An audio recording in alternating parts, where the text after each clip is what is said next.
Well, it looks like we're back to another very special episode on this channel. And just like the Marvel UK Death's Head special, it is Doctor Who's fault once again. The 15th Doctor has been gallivanting across the universe on Disney Plus of all things, which is something I never thought would happen. Now, this era is helmed once again by Russell T Davies, or Davis, RTD as he's called for short, the man who helped relaunch Doctor Who all the way back in 2005 after being unceremoniously cancelled back in the 80s. If we fight like animals, we'll die like animals! And yes, I know there's a TV mini-movie between those 2 points, but we're not here to talk about how Sylvester McCoy got involved with the Crips, the Bloods, the Yakuza, and the Triad. That's a story for another day. Instead, our story features the 15th Doctor, the 10th Doctor, the 4th Doctor, and an evil from the sands of time. Our story is that of Sutekh. Debuting all the way back in 1975 in the Pyramids of Mars serial, this modern action figure comes in a gift set with his manservant, Riffraff. Okay, well, he's not called Riffraff, it's Scarman, but we're not focusing on him, we're focusing on Sutekh. Outside of his manservant Scarman, Sutekh's biggest accessory is this obsidian sarcophagus. With the attention-grabbing blue accents, the black base, and gold highlights, you really get the feeling that this sarcophagus is both regal and evil, that there's this real malice lurking behind that facade. When you open up the sarcophagus, you get to see this pretty visually interesting but somewhat weak lenticular sticker. It represents the time tunnel portal used by Sutekh in the Pyramids of Mars. It's kind of like a space bridge, or a really low-budget Stargate. In addition to that, you also get these two little canopic jars. They're very well painted and very well sculpted. While they're force field generators in the context of the serial, they look just as good in an Indiana Jones display. This brings us to the main man, Sutekh. The character options in Underground Toys Doctor Who selection are actually 5.5-inch scale action figures, so they don't fit in with Marvel Legends or Black Series, but Sutekh is actually a little bit bigger than average to accommodate for the larger shoulder pads, the big skirt, and the big ol' helmet. It's a very impressive sculpt that really translates his design from the Pyramids of Mars into the toy form. Now, back in the 70s, Doctor Who might have had the budget of 2 pints and a burger, but you can tell they put a lot of love and affection into their character designs, and Sutekh is one of the best. It's simple but effective. When translating that design to toy form, the designers really streamlined it and made it more impactful, because they took away a lot of the very literal rough edges of the low-budget costume. What is rough on this figure is the articulation. While he does nothing but sit around and be stoic in the Pyramids of Mars, this figure can't even sit down because of his big plastic skirt. He does have movement at the shoulders, elbows, wrists, and head, and what's there is workable. It does give him some gravitas. Admittedly, I would have liked a cloth skirt like we see on the Star Wars Black Series Kylo Ren, for example. In fact, I feel like that would be a very good base to kit bash a 6-inch scale Sutekh, but that's a project for another day. As is, though, Sutekh is a very visually striking action figure, slightly larger than average, and stark black with red accents. It just makes him look like purely distilled occult evil. The visual language on display with this figure is just very ominous, and he kind of goes with just about any vaguely Egyptian-themed toy line or character, whether that's Doctor Who, Dr. Jones, or Dr. Fate. In discussing Sutekh as a character here, we're not really going to address any of the expanded media.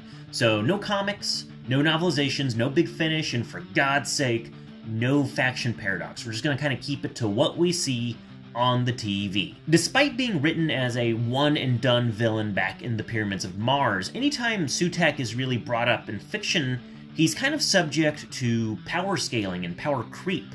The Pyramids of Mars established originally that Sutekh was just an ancient alien, Chariots of the Gods style, a very powerful, near godlike alien able to outmatch the Doctor and most likely any other Time Lord. However, he was still an alien nonetheless. So when the 4th Doctor encounters Sutekh in the Pyramids of Mars, we get a little bit of his backstory, including the War of the Osirans, this massive, galaxy-spanning cosmic war between godlike entities and Sutekh, as well as his subsequent defeat and banishment to the Pyramids of Earth.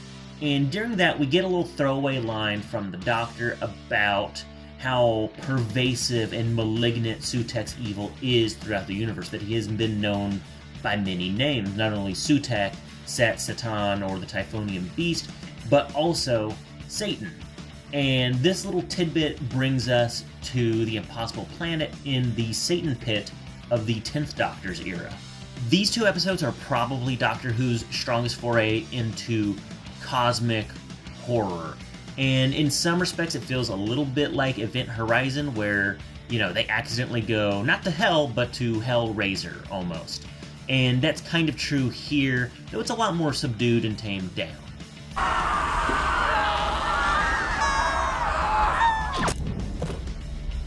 We're leaving. The important part about these episodes is the setting, the eponymous Impossible Planet.